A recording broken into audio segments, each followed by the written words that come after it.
น้ำพุงบานตะกอยมันนี่บรรยากาศรู้สึกว่าครึ้มผ้าครึ้มฝนได้ฝนตกหากระยาได้ช่วงมือ2-3 มื้อให้หลังนั้นน้ำเพียงไปได้มงผู้ค้ายืนไปได้บ่ท่วมแต่เกือบท่วมไว้ง่ายวันนี้คือน้ำแห้งอันนี้ภาพน้ำแห้งแล้วน้ำพุงบานตะกอยหรือว่าบริเวณพญาตะกอยมีน้ำแห้งแล้ววันนี้ตอนบ่ายวันนี้ผู้ค้า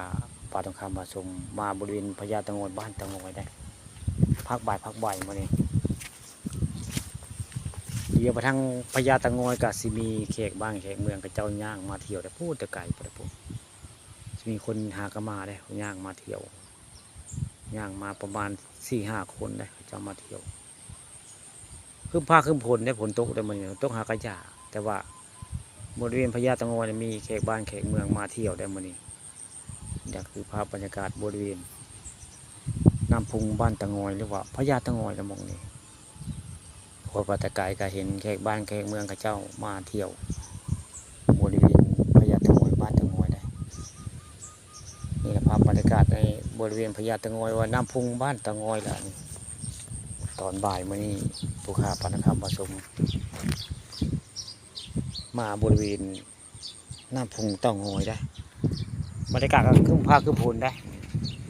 บริเวณน้ำพุงบ้านตะงอยขึ้นภาคขึ้นโพนได้น้ำแห้งแล้วมื่อนี้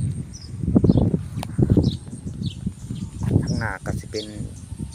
สะพานเล็กแต่ทางหน้าเป็นสะพานเล็กมีภาพไหลพังพุงของบ้านตะงอยแหละอันนี้งานไหลเรือไพกะหากระเลี้ยววางนึ่งก็ได้ไหลเรือไพพญาตะงอยกะหากระเลี้ยวนี่ภาพบริเวณในพังพุง